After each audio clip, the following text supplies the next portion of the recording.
You got to prove your worth, and then you become. It's almost like now, both the province and the feds kind of reach out to us. We've got a little left in this fund, and we've seen what St. Thomas has been able to do. Can you help us?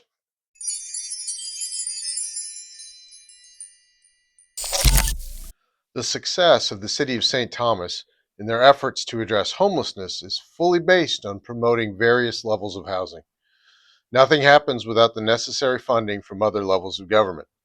Joe Preston, as mayor of the City of St. Thomas, speaks about the philosophy that has spurred so many solutions, all working to address homelessness, one of the most significant issues of our cities.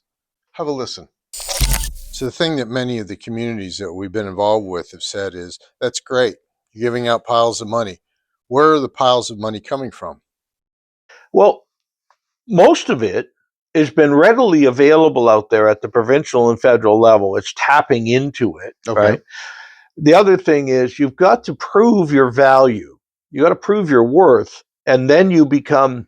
It's almost like now, both the province and the feds kind of reach out to us.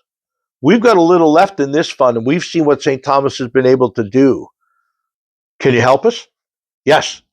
But we don't forget our friends either. We say yes, but there's another community we know of, and but that's most of it. Okay. Look, and we also have a strong tax base here in St. Thomas, and we had to determine that some of the things we have to do is in our lane. It is what we do. And housing was one of them. So we kept putting more aside into the housing side, and we'll continue to need to as we have to renovate some of the existing social housing we have. We did that unique thing with the apartment on Flora. Builder built an apartment building, 24 beautiful one-bedroom units in fine shape and lovely. And just about the day he finished, we said, we want to write you one check on the first of every month for all 24. Amazing. Because we can do that. That gave us 24 one-bedroom units in the core of the city where it's far more functional from a transportation point of view, so that we could move people out of 24 of our other units and do needed renovations or put people who are in a deeper problem into, and we just think we'll need to do some more of that. Again, convincing other municipalities that sometimes your own builders have this problem or the solution to your problem. And I got to tell you, I think that landlord was pretty pleased to get a check at first of every month and not have to put a landlord into the building, not have to service it. Our people do it. And so he was pretty sharp with his pencil to get what that final number is. Yeah. But it lets us do a better job of geared to income and other things. So look, sometimes it's thinking outside the box. Sometimes it's making your own box. Yeah. Yeah. So it's basically one philosophy with many directions to meet the problem. Yeah. And agreeing that that's where we're headed. I don't know. I mean, I think I mentioned this council's been the world's greatest, and they make me look good. I just so I'm.